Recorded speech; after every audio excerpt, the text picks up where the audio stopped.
Hello everyone, मैं तुषार आपका बहुत बहुत स्वागत करता हूं। और आज के इस सेशन में हम कवर करेंगे एक बहुत ही इंपॉर्टेंट टॉपिक जो कि हमारा महारत्ना कंपनीज। काफ़ी इंपॉर्टेंट टॉपिक है देखिए, क्योंकि इस टॉपिक से पहले भी एसएससी हो गया या रेलवे हो गया, इसमें सवाल आ रखे हैं। तो क्या पता अभी आने वाले एग्जाम एनटीपीसी में भी इससे क्वेश्चन आ जाए, क्योंकि आपको पता होगा अभी हाल फिलहाल में एक डीडीए पटवारी का एग्जाम हुआ जो कि टीसीएस नहीं लिया है, और आपको पता है एनटीपीसी का एग्जाम भी टीसीएस लेगी। और हुआ क्या कि इस डीडीए पटवारी के पेपर में टीसीएस ने जितने भी गवर्नमेंट इंस्टीट्यूशंस थे या गवर्नमेंट कंपनीज हैं उनके चेयरमैन पूछे, उनका इस्टेब्लिशमेंट ईयर पूछ लिया। तो क्या पता अब जो महारत्ना कंपनीज है उनका भी पूछ लिया आगे चल के, तो काफ़ी इंपॉर्टेंट टॉपिक होने वाला है। तो इस सेशन में कवर क्या करेंगे, जितनी भी महारत्ना कंपनीज हैं एक तो उनके सारे चेयरमैन देखेंगे, डायरेक्टर देखेंगे जो भी इंपॉर्टेंट होगा, और उनके इस्टेब्लिशमेंट ईयर देखेंगे। प्लस किसी कंपनी को महारत्ना टाइटल कैसे मिलता है, क्या कंडीशंस उस कंपनी को फुलफिल करनी पड़ती हैं, वो भी हम जानेंगे। तो पूरा अच्छे से सेशन को कवर करेंगे हम। इस सेशन को लेके आ रहा हूँ मैं तुषार शर्मा, आपका एजुकेटर। आइए चलते हैं आगे, देखते हैं क्या होती है महारत्ना कंपनी। आगे बढ़ने से पहले मैं आपको कुछ लोगोस दिखाता हूँ महारत्ना कंपनीज के, सो दैट आपको एक आइडिया लग जाए कि हम क्या पढ़ेंगे इस सेशन के अंदर। देखिए एनटीपीसी, ये एनटीपीसी अब एग्जाम नहीं है, ये एनटीपीसी का मतलब है नेशनल थर्मल पावर कॉरपोरेशन। फिर गेल देखिए, कोल इंडिया लिमिटेड देखिए, आपने इन सभी बड़ी कंपनियों के नाम तो सुने ही होंगे।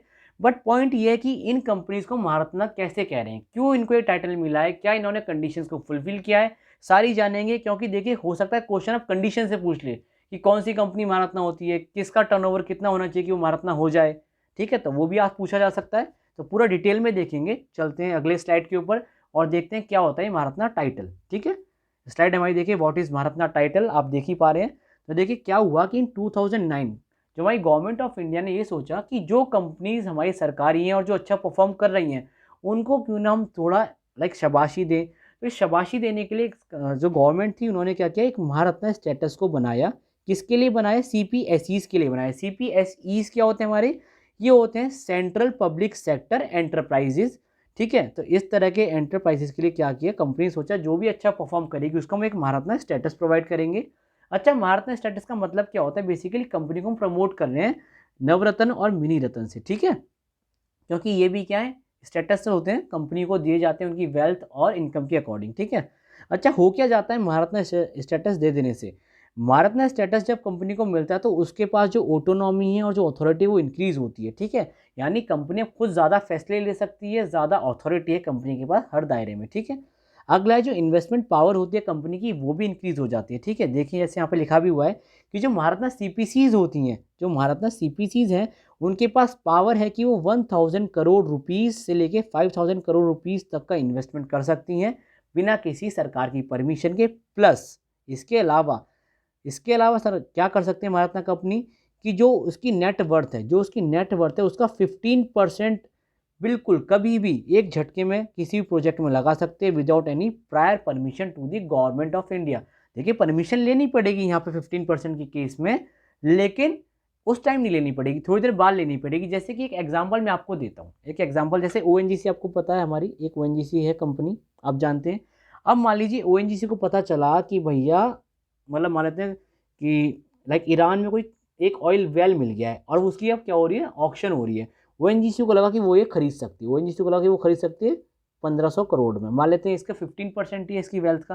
तो ओएनजीसी क्या करेगी, बिना सोचे समझे, क्योंकि ये एक अपॉर्चुनिटी है, इस वेल को 1500 करोड़ में खरीद लेगी, बाद में सरकार को बता देगी हमने खरीदा, परमिशन दे दो। ठीक है, ये होता है विदाउट एनी प्रायर परमिशन, क्योंकि अपॉर्चुनिटी उस कंपनी को नहीं गंवानी है, तो 15% बिना किसी सोचे समझे खर्च कर सकती है। ठीक है, तो ये तो हो गई भाई महारत्ना टाइटल की कुछ फायदे नुकसान, क्या टाइटल होता है ये हमने जाना। अब वो कंडीशंस जानते हैं जब किसी कंपनी को महारत्ना टाइटल मिलता है। आइए बिना किसी तरीके की कंडीशंस की तरफ चलते हैं और देखते हैं कंडीशंस क्या होती है हमारी। तो आइए अब हम आ गए कंडीशंस के ऊपर, देख ही रहे हैं आप कंडीशंस वाली स्लाइड आ गई है। और देखिए तो क्या कंडीशंस फुलफिल करनी पड़ती हैं किसी कंपनी को महारत्ना बनने के लिए। पहली कंडीशन तो क्या है कि उसे एक नवरत्न कंपनी होना चाहिए ज़रूरी, क्योंकि जब तक कोई कंपनी नवरत्न नहीं होगी तो महारत्न कैसे बनेगी। ठीक है, पहली चीज़ तो ये हो गई। फिर दूसरी चीज़ क्या है कि जो कंपनी का टर्नओवर है लास्ट 3 ईयर्स में 25,000 करोड़ से ऊपर का होना चाहिए। वेरी वेरी इंपॉर्टेंट, इससे क्वेश्चन बन सकता है बिल्कुल, कल को पूछ ले कि भाई लास्ट 3 ईयर्स में कितना टर्नओवर होना चाहिए किसी कंपनी का कि वो एक महारत्न बने, तो 25,000 करोड़ होना चाहिए। सिमिलरली जो नेट वर्थ होती है, आपको पता है नेट वर्थ कैलकुलेट करते हैं सरकार हर साल अपनी कंपनीज की, जो नेट वर्थ है हर साल लास्ट थ्री ईयर में क्या आनी चाहिए, 15,000 करोड़ रुपीज़ आनी ही चाहिए। अगर ये नहीं आएगी तो कंपनी को महारत्न का टाइटल नहीं मिलेगा। समझ गए आप, अगर नहीं आएगी तो। फिर थर्ड कंडीशन क्या है कि थर्ड कंडीशन ये होती है कि मान लीजिए आपने कंपनी ने कुछ टर्नओवर कमाया, तो टर्नओवर में देखिए कंपनी का क्या है, जैसे टर्नओवर जो होता है इसमें हमारा रॉ मटेरियल भी होता है, ठीक है, टैक्सेस भी होते हैं, तो ये सब हटाने के बाद जो भी कॉस्ट लगती है वो हटाने के बाद जो प्रॉफिट है, नेट प्रॉफिट जो है वो कंपनी का 5000 करोड़ एनुअली होना ही चाहिए। अगर ये 3 कंडीशन है, सबसे इंपॉर्टेंट कंडीशन ये वाली होती है, अगर ये हो रही है तो कंपनी की काफ़ी हाई चांसेस है कि वो महारत्न कंपनी बन जाएगी। फिर लास्ट में एक फुल एंड फाइनल कंडीशन क्या होती है कि आपको पता है हमारा SEBI, stock exchange board of India, इसकी एक सेकेंड थोड़ा ये रब कर देता हूँ मैं, ये आपको इसका पता होना चाहिए क्या, इसकी बेसिकली फुल फॉर्म, सेबी की फुल फॉर्म क्या होती है, stock exchange board of India, आपको पता होनी चाहिए। तो सेबी जो है ये क्या करता है, हमारे एक minimum prescribed public share holding limit लगाता है, ठीक है, एक शेयर होल्डिंग लिमिट लगाता है। अगर कोई कंपनी स्टॉक एक्सचेंज में इस लिमिट पर बरकरार रखती है अपने आप को, तो क्या मिलता है उसको, महारत्न का टाइटल मिल जाता है। ये लास्ट कंडीशन है, आपको पता होना चाहिए, ये काफ़ी इंपॉर्टेंट भी है और काफ़ी अनइम्पॉर्टेंट भी है, क्योंकि होता क्या है कि कंपनी अगर इतना बेसिकली टर्नओवर जनरेट कर लेती है तो अपने आप ही कंपनी की लाइक जो होती है रेपो होती है काफ़ी अच्छी होती है मार्केट में, तो वो अपने आप ही इस चीज़ को गेन कर पाती है। ठीक है, आगे चलते हैं और जानते हैं अब कुछ कि हमारी कितनी महारत्न कंपनीज हैं हाल फिलहाल में। ठीक है, तो आगे चलते हैं अगली स्लाइड पे। तो देखिए अभी हाल फिलहाल में हमारे पास जो नंबर ऑफ कंपनीज हैं 7 दिसंबर 2020 तक, क्योंकि ये मैं आज ही रिकॉर्ड कर रहा हूँ सेशन, तो अब तक का अपडेटेड इन्फॉर्मेशन है ये कि 7 दिसंबर 2020 तक जो हमारे पास नंबर ऑफ महारत्न कंपनीज हैं वो 10 है। देखिए कौन कौन सी हैं, एनटीपीसी है, ओएनजीसी है, सेल है, भेल है, आईओसीएल है, एचपीसीएल है, सीआईएल है, गेल है, जीआईएल, बीपीसीएल और पीजीसीआईएल है। मैंने केवल अभी इनके शॉर्ट टर्म्स पढ़े हैं, फुल फॉर्म्स अभी हम देखेंगे, डीप में आगे चल ही रहे हैं। ठीक है, तो ये 10 कंपनियां हैं जो आपको पता होनी चाहिए। आगे चल के हम इनके चेयरमैन देखते हैं और इनका एस्टेब्लिशमेंट ईयर जानते हैं, बिना किसी देरी के चलते हैं आगे। तो देखिए आगे चलते हैं, सबसे पहली जो कंपनी है वो है हमारी नेशनल थर्मल पावर कॉरपोरेशन यानी एनटीपीसी। ये इसका लोगो है, आपको एक सेकंड स्लाइड आगे हो गई, ये आपको इसका लोगो दिख ही रहा है, एनटीपीसी का नेशनल थर्मल पावर कॉरपोरेशन ये लोगो है, ध्यान रखिए। इसके जो चेयरमैन है अभी हाल फिलहाल में वो है गुरदीप सिंह, गुरदीप सिंह इसके चेयरमैन है और उसको इस्टेब्लिश किया गया था 1975 में। फिर अगली हमारी oil and natural gas company, काफ़ी इंपॉर्टेंट है ये भी क्योंकि one of the highest profitable company है ये। ठीक है, और तो इसके जो चेयरमैन है वो है भी शशि शंकर, काफ़ी इंपॉर्टेंट हो जाता है। देखिए कि जब ये एक हाईएस्ट प्रॉफिटेबल मेकिंग कंपनी है, profit making company sorry, highest profit making company है गवर्नमेंट की, तो इसके चेयरमैन भी काफ़ी इंपॉर्टेंट हो जाते हैं अपने आप। ठीक है, इसको स्टैब्लिश किया गया था 1956 में, वेरी वेरी इंपॉर्टेंट है इसका ईयर। देखिए जिसका ईयर इंपॉर्टेंट होगा और चेयरमैन इंपॉर्टेंट होगा वहाँ पर मैं स्टार बना दूंगा, तो इसका आपको ध्यान रखना है, ओएनजीसी के इस्टेब्लिशमेंट ईयर भी और चेयरमैन भी। ठीक है, चलते हैं अगले स्लाइड के ऊपर। तो देखिए अगला हमारा SAIL steel authority of India limited, again ये भी काफ़ी प्रॉफिट मेकिंग कंपनी है हमारी, काफ़ी प्रॉफिट मेकिंग कंपनी है सेल। तो इसके डायरेक्टर और चेयरमैन दोनों पता होने चाहिए आपको। डायरेक्टर इसकी फिलहाल कौन है, सोमा मंडल इसकी क्या डायरेक्टर हैं, और इसके जो चेयरमैन हैं वो है अनिल कुमार चौधरी, और इस कंपनी को इस्टेब्लिश किया गया था 1954 में। अच्छा अब आप देखिए यहाँ से याद रख सकते हैं 1954 में तो हमने देखा कि भाई हमारी सेल इस्टेब्लिश हुई है, और जो हमारी ओएनजीसी है वो 1956 में इस्टेब्लिश हुई है। तो देखिए 2 साल का गैप है, तो आप यहाँ पे आराम से याद भी रख पाएंगे। ठीक है, बस थोड़ा सा आपको मेमोराइज करके रखना है। तो यहाँ पे सेल हमने देखा 1954 में, काफ़ी इंपॉर्टेंट है, यहाँ पे स्टार लगा लीजिए आप क्योंकि इससे क्वेश्चन बन सकता है।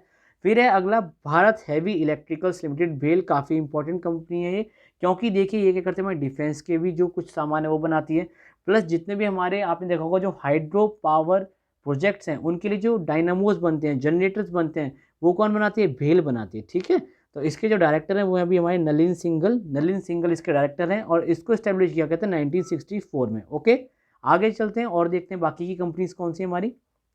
अगली है हमारी इंडियन ऑयल कॉरपोरेशन लिमिटेड, काफ़ी इंपॉर्टेंट कंपनी है, आप जानते ही हैं क्योंकि जो पेट्रोलियम की मैक्सिमम रिफाइनरीज हैं आज के टाइम में इंडियन ऑयल कॉरपोरेशन के पास ही है हमारे देश में, तो काफ़ी इंपॉर्टेंट कंपनी है।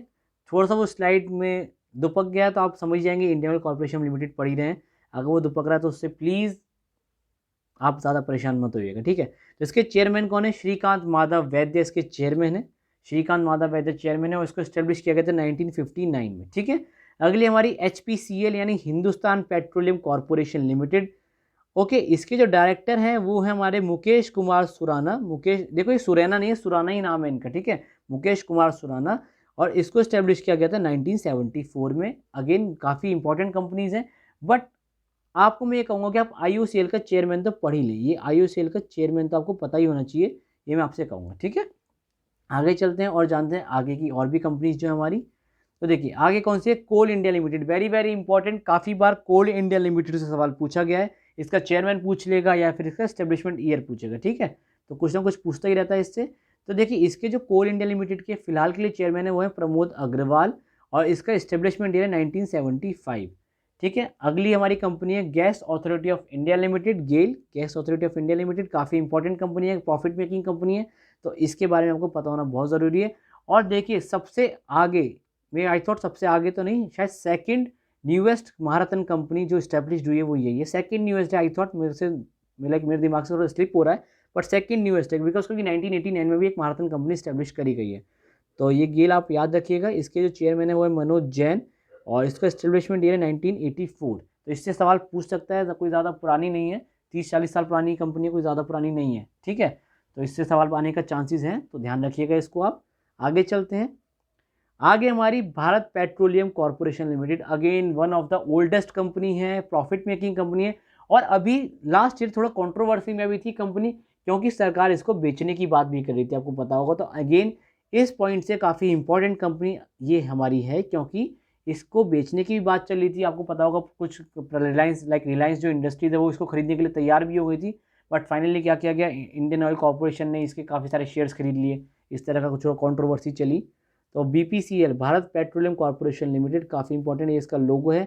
इसके जो फिलहाल के लिए चेयरमैन है वो है डी राजकुमार, और इसको इस्टेब्लिश किया गया था 1952 में। देखिए one of the oldest companies है, तो इसलिए काफ़ी इंपॉर्टेंट हो जाती है, आप ध्यान रखिएगा। और हाँ देखिए मैंने कहा था ना कि हमारी जो सेकंड न्यूएस्ट कंपनी थी वो गेल, देखिए तो न्यूएस्ट कंपनी जो है हमारी इस्टेब्लिशमेंट के हिसाब से जो कि हमारी महारत्ना है वो है PGCIL, यानी power grid corporation of India, PGCIL। इसके डायरेक्टर हैं हमारे विनोद कुमार सिंह, काफ़ी इंपॉर्टेंट है, और इसको इस्टेब्लिश किया गया था 1989 में। ओके, तो ये थे हमारी 10 कंपनीज, महारत्ना कंपनीज, जो कि काफ़ी इंपॉर्टेंट है आपके एग्जाम के लिए। देखिए हमने सारी कंपनीज को कवर कर लिया है, जितनी भी कंपनीज थी, ठीक है, लाइन बाय लाइन हर एक स्लाइड में हमने इसके चेयरमैन जाने, इनके एस्टेब्लिशमेंट ईयर जाना। आई होप अब आपको हर एक महारत्न कंपनी का चेयरमैन और उसका एस्टेब्लिशमेंट ईयर पता होगा। और अगर सेशन देखिए आपको अच्छा लग रहा है तो आप इसको प्लीज़ लाइक कीजिए, क्योंकि काफ़ी मेहनत लगती है इस तरह के सेशंस को रिकॉर्ड करने में और बनाने में भी। चलिए मिलते हैं हम अगले सेशन में। ये पूरा हमारा टॉपिक था महारत्न कंपनीज़, हमने इसको पूरा कवर किया है, कुछ भी नहीं छोड़ा है, बिल्कुल एक एक जो आस्पेक्ट है कि भाई क्या कंडीशंस होती हैं महारत्न कंपनी के लिए, कौन कौन सी कंपनीज़ हैं अब तक, हमने वो सब कवर कर लिए, ठीक है। तो चलिए मिलते हैं अगले सेशन में इसी उत्साह उमंग के साथ। और अगर सेशन वाकई में अच्छा लगा तो इसको लाइक कीजिए, शेयर कीजिए अपने दोस्तों के साथ, और चैनल पे अगर पहली बार आ रहे हैं तो इसको सब्सक्राइब ज़रूर कर लीजिएगा, ताकि कभी भी आपसे इस तरह के सेशंस मिस ना हो, और बेल आइकन को भी प्रेस कर लीजिएगा। चलिए मिलते हैं अगले सेशन में, बाय बाय, टेक केयर, ध्यान रखिए अपना।